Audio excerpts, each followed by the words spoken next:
mal intéressant. Donc on est à un quart d'heure de l'open là.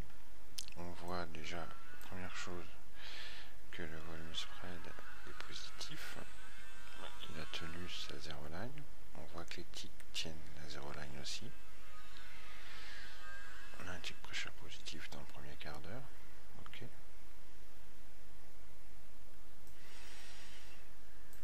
On va écarter un petit peu. Au niveau de la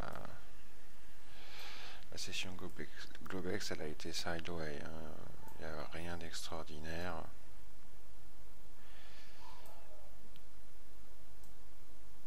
On a un overnight à 2091,50. Bon, rien de transcendant. Et on a fait un tick au-dessus ou deux ticks au-dessus à l'ouverture. Léo Globex. On est venu prendre appui sur ma zone d'achat et VWAP Globex et on est reparti.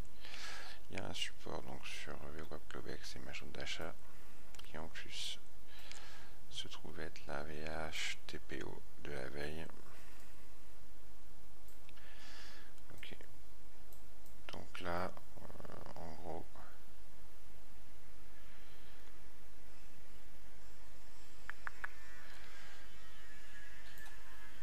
on a des eddy lines qui sont dans leur zone neutre, mais au-dessus de la 0, de leur ligne de 0.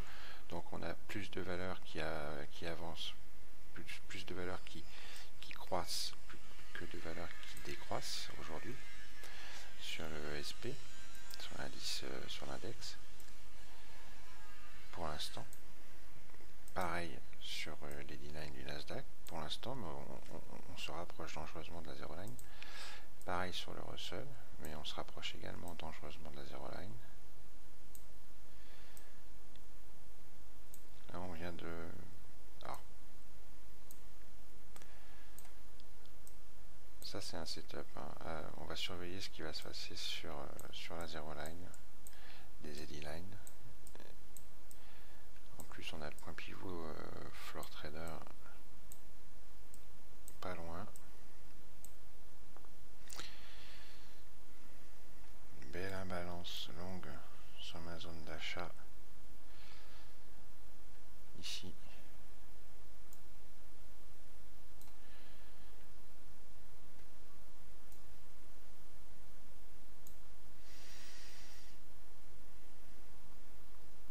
Donc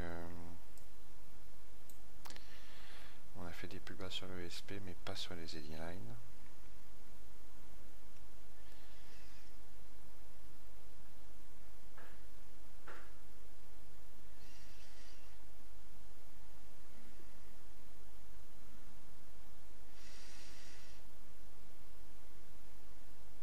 Ça va se jouer maintenant.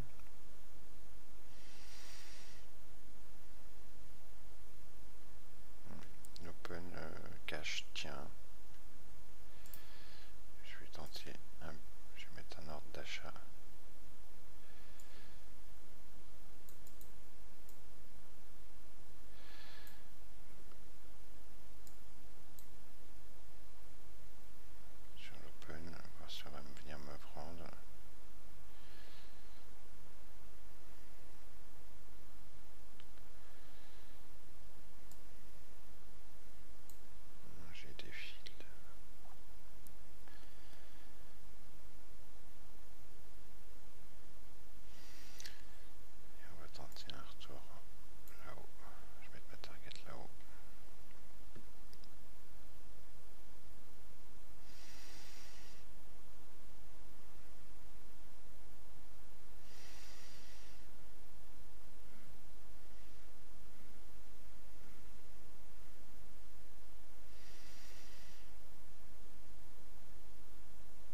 accepté hein,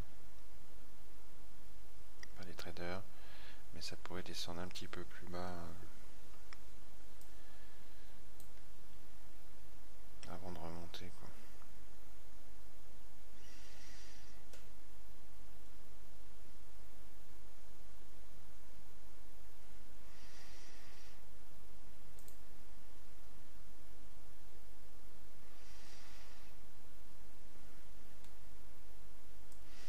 Je vais mettre mon stop sous la zone d'achat Globex. Pour l'instant, je vais la mettre là. Même si c'est un peu bas, je sortirai certainement avant du trade. Si je vois qu'il est perdant. Parce que bon, on tient pas, on n'a pas tenu la zero line sur les eddy lines du Nasdaq et du Russell. Par contre, on l'a tenu sur celle du SP. Bon, on est sur le, on est venu chercher le point pivot. Session cash.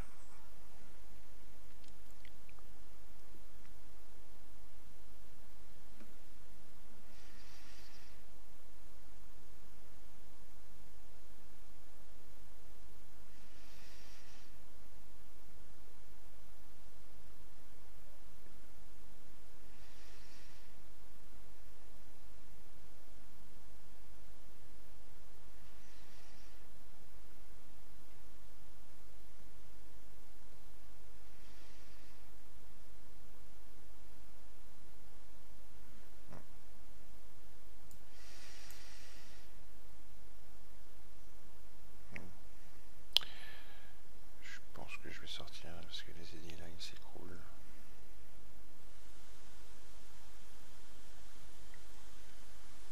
On va voir ce que vont faire les ticks.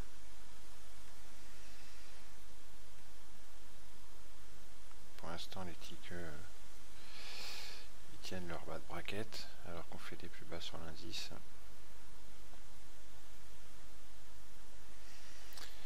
Mais j'ai plus d'imbalance longue. J'en ai pas eu de nouvelles pour l'instant.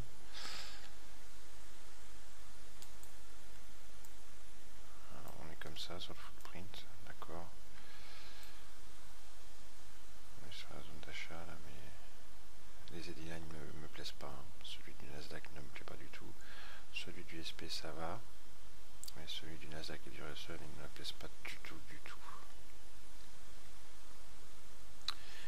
Les ticks ça va pour l'instant. Tant qu'ils cassent pas leur bas de bracket là, et qu'ils vont pas faire des incursions très basses, ça va, mais on casse le pivot.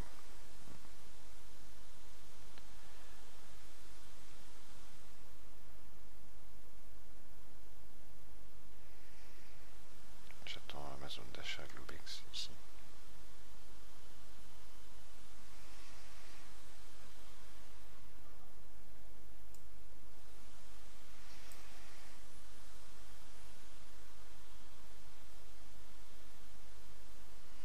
On est dans, si vous voulez, on est dans la zone neutre hein, pour les eddy lines. On est dans la zone neutre, donc c'est pas non plus catastrophique. Sur l'eddy line du SP, vous voyez, on tient la ligne des zéros. Donc il y a une divergence. Et puis celle du Nasdaq, l'eddy line du Nasdaq et du Russell, on est dans la zone neutre. Donc pour l'instant, il n'y a pas de conviction. Tant qu'on reste dans la zone neutre. Les ticks, ils tiennent bien leur bas de bracket. Et le volume spread il reste autour de sa zero line et on est sur le point pivot. Dans le footprint j'ai eu une belle imbalance longue ici, donc ici aussi, et on voit qu'il y a pas mal de liquidité hein. Regardez ici, plus qu'au nord. Bon alors ça veut rien dire, mais bon, au moins c'est défendu. Mais on pourrait venir justement taper cette liquidité. Faire attention. C'est pour ça que j'ai mis mon stop en bas de la zone d'achat Globex, qui est un très bon point d'achat. Vu qu'on est dans une session plutôt balancée pour l'instant, comme on a vu sur le full tree, le market profile, je m'attends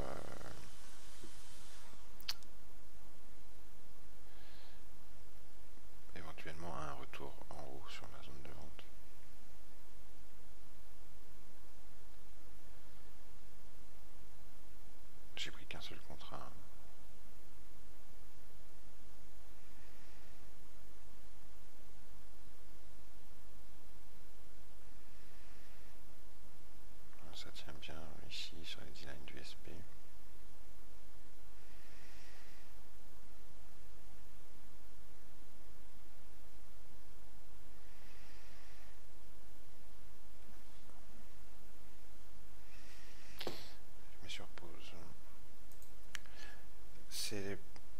tout ce qui se passe là. J'ai pris un deuxième contrat ici. Je fais donc un petit scaling. On va attendre de... Je vais voir parce que s'il faut que je gère le trade et que je sorte...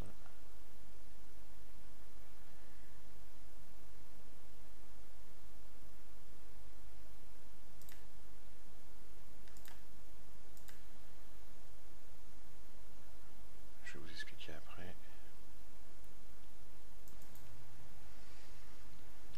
Voilà, je vais pas tarder à sortir pour le premier trade de la journée, ça va être très bien.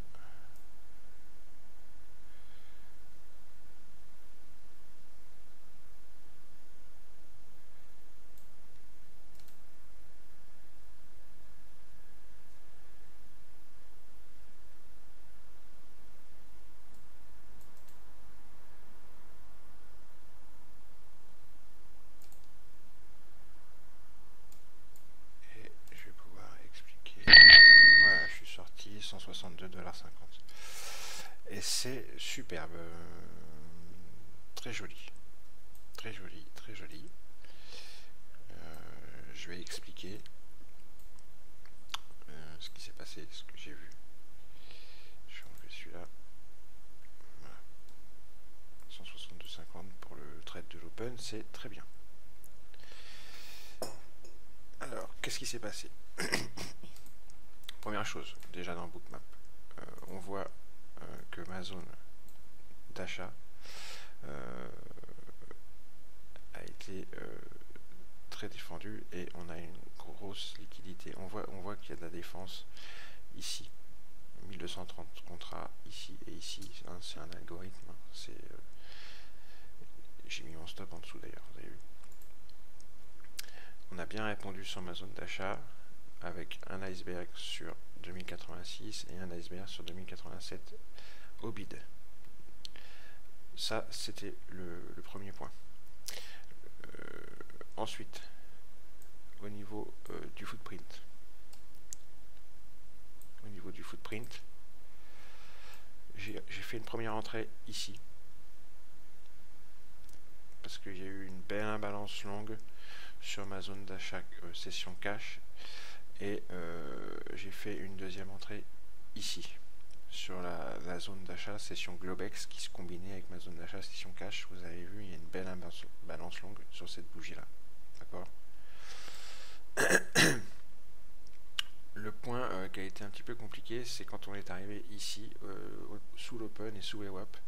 Mais là on vient de le soulever le niveau et voilà quoi. Je pense qu'on va aller on va monter beaucoup plus haut. Alors qu'est-ce qui s'est passé avec les markets internals? Bien, tout simplement, quelque chose de très joli. Voilà. On a fait une petite incursion sous le point pivot, vous voyez. Et sur l'advance decline du SP, on a fait une toute petite incursion. D'ailleurs, sur tous les advance decline, on fait une petite incursion sous la zero line, mais très légère. Et on est dans les zones neutres. Comme je vous expliquais tout à l'heure, ça veut dire qu'il y a un manque de conviction. Et je vous expliquais tout à l'heure, en montrant le market profile, qu'on est possiblement, potentiellement, il y a de fortes chances qu'on soit sur un début de session balancée. D'accord? On a fait une open à l'intérieur de la value area Globex. On a été chercher le POC Globex. On est remonté un peu. On a rejeté, on est redescendu, on a rejeté. Donc on est sur un début de session plutôt balancé et on est en train de travailler un creux de volume.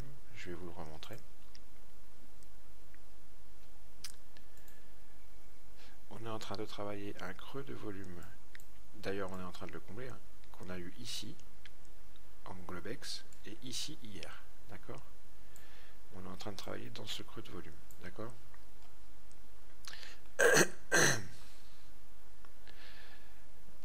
Au niveau des markets internals, de toute façon, ça se voit, il n'y a pas beaucoup, il n'y a pas à discuter. On voit les divergences, ok, avec les prix et les ticks, pareil, les ticks ils ont divergé très tôt. On va mettre le global cursor.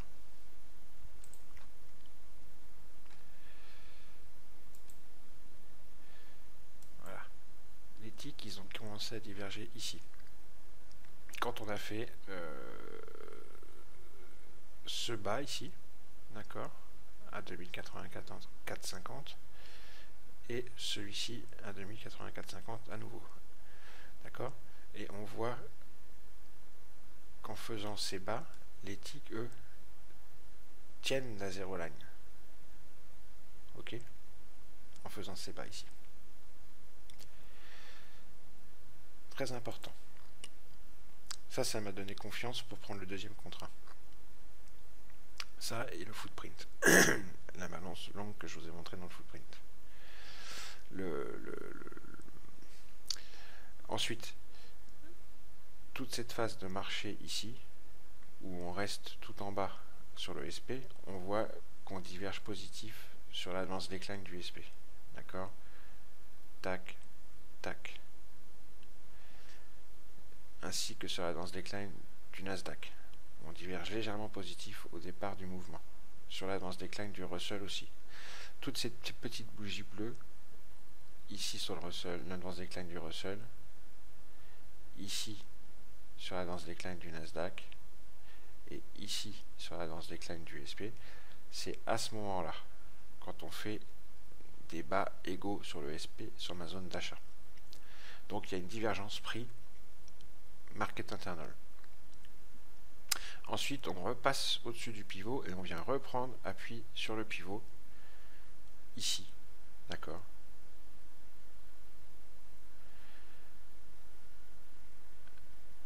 Sur les eddy lines, ça se passe là. Là. Et là. C'est cette réjection au moment où on repasse au-dessus du zéro sur l'eddy line du SP. Et sur les ticks, on ne clôture jamais en dessous de la ligne des zéros. Jamais, jamais, jamais. D'accord? Alors, j'ai eu un petit doute quand on s'est présenté sur VWAP Globex à un moment donné. J'ai failli sortir parce que je voyais mal passer que le VWAP, ça ne voulait pas hein, à ce moment-là, sur ces bougies-là. Mais voyant les ticks qui tenaient bien leur zéro line en clôture de bougie, et voyant l'eddy line du SP500 repasser au-dessus de sa zéro line ici, j'ai tenu un petit peu plus haut et je suis sorti sur l'open cash à peu près ici. Voilà. Ça va être un début de session balancé. Hein. Il n'y a pas de forte conviction ni dans un sens ni dans l'autre. C'est pour ça que les markets internals sont dans leur zone neutre et que là, ah oui, et on voit aussi que le volume spread tourne autour de sa zéro line et ça c'est pareil. Hein. C'est un manque de conviction affiché. Donc là, le manque de conviction affiché dans les markets internals qui sont dans leur zone neutre et autour de la zéro line, et le manque de conviction sur les ticks qui n'ont fait aucune impression ni haute ni basse au-dessus de 800, qui sont restés dans la zone neutre aussi, plus le profil le market profile, ça conforte dans le fait qu'on est certainement dans une session cash balancée pour l'instant. Donc prendre le bas de profil, la zone d'achat, c'était tout à fait logique comme trade. Voilà. Je rentre pas plus dans les détails. Voilà, je vais prendre le bas, là, la value area Globex, c'est tout à fait logique comme trade à partir du moment où on envisage que le début de session cash va être balancé. Voilà, je ne rentre pas plus dans les détails. Ceux qui voudront se former sur les markets internals, et là, il n'y a rien de spectaculaire hein, aujourd'hui. Il y a des choses avec les markets internals qui sont vraiment, ça vous donne des trades superbes. Aujourd'hui, il n'y a rien de spectaculaire, hein. Ni dans Bookmap, ni dans le footprint. C'est un petit trade tout simple, juste basé sur beaucoup de market profile en fait. Beaucoup de market profile, le type d'open qu'on a eu, le type de profil qu'on a eu en session Globex, et pas mal sur les ticks aussi. Et puis le fait que les markets internals reflètent une journée sans conviction pour l'instant. Hein. Attention, je dis bien pour l'instant. Donc, je disais donc que pour ceux qui voudront rentrer plus dans les détails sur les market internals et qui voudront baser leur scalping US, qui voudront intégrer cet ingrédient, je ferai également une formation sur les market internals, en plus de l'order flow et de bookmap et du carnet d'ordre. Allez, ciao!